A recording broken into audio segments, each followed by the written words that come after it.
Évangile selon Luc, chapitre 5.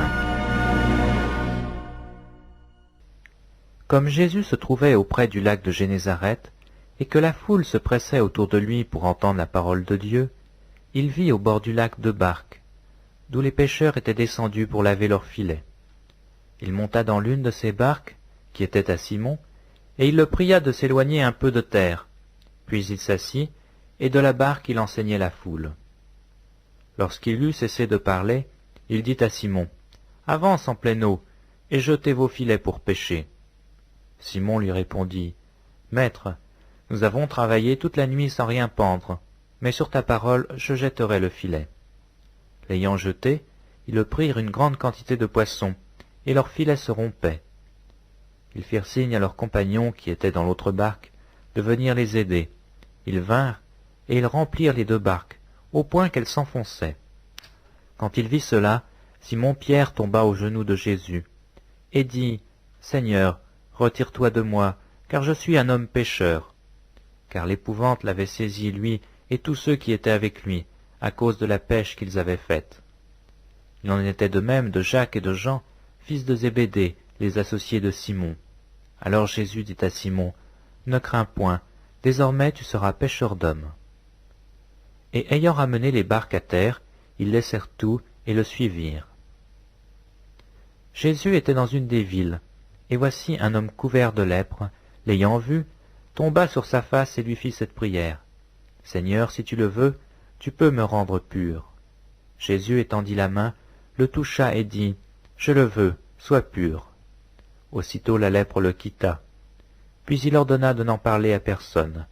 Mais dit-il, « Va te montrer au sacrificateur, et offre pour ta purification ce que Moïse a prescrit, afin que cela leur serve de témoignage. » Sa renommée se répandit de plus en plus, et les gens venaient en foule pour l'entendre pour être guéris de leurs malades. Et lui, il se retirait dans les déserts et priait. Un jour Jésus enseignait. Des pharisiens et des docteurs de la loi étaient là assis, venus de tous les villages de la Galilée, de la Judée et de Jérusalem. Et la puissance du Seigneur se manifestait par des guérisons. Et voici des gens, portant sur un lit un homme qui était paralytique, cherchaient à le faire rentrer et à le placer sous ses regards. Comme ils ne savaient pas où l'introduire, à cause de la foule, ils montèrent sur le toit, et ils descendirent par une ouverture avec son lit, au milieu de l'assemblée devant Jésus. Voyant leur foi, Jésus dit, « Homme, tes péchés te sont pardonnés. » Les scribes et les pharisiens se mirent à raisonner et dirent, « Qui est celui-ci qui profère des blasphèmes?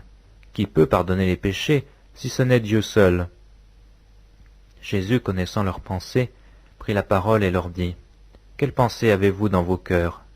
Lequel est le plus aisé de dire, « Tes péchés te sont pardonnés » ou de dire, « Lève-toi et marche » Or, afin que vous sachiez que le Fils de l'homme a sur la terre le pouvoir de pardonner les péchés, je te l'ordonne, dit-il au paralytique, « Lève-toi, prends ton lit et va dans ta maison. » Et à l'instant, il se leva en leur présence, prit le lit sur lequel il était couché, et s'en alla dans sa maison, glorifiant Dieu.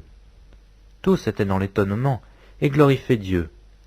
Remplis de crainte, ils disaient, « Nous avons vu aujourd'hui des choses étranges. » Après cela, Jésus sortit, et il vit un publicain nommé Lévi, assis au lieu des péages. Il lui dit, « Suis-moi. » Et laissant tout, il se leva et le suivit. Lévi lui donna un grand festin dans sa maison, et beaucoup de publicains et d'autres personnes étaient à table avec eux. Les pharisiens et les scribes murmurèrent, et dirent à ses disciples, « Pourquoi mangez-vous et buvez-vous avec les publicains et les gens de mauvaise vie ?» Jésus, prenant la parole, leur dit, « Ce ne sont pas ceux qui se portent bien qui ont besoin de médecins, mais les malades. Je ne suis pas venu appeler à la repentance des justes, mais des pécheurs. » Ils lui dirent, « Les disciples de Jean, comme ceux des pharisiens, jeûnent fréquemment et font des prières, tandis que les tiens mangent et boivent. » Il leur répondit, « Pouvez-vous faire jeûner les amis de l'époux pendant que l'époux est avec eux? Les jours viendront où l'époux leur sera enlevé, alors ils jeûneront ces jours-là. » Il leur dit aussi une parabole. Personne ne déchire d'un habit neuf un morceau pour le mettre à un vieil habit. Autrement, il déchire l'habit neuf, et le morceau qu'il en a pris n'assortit pas au vieux. et personne ne met du vin nouveau dans de vieilles outres. Autrement, le vin nouveau fait rompre les outres, il se répand, et les outres sont perdues. Mais il faut mettre le vin nouveau dans des outres neuves.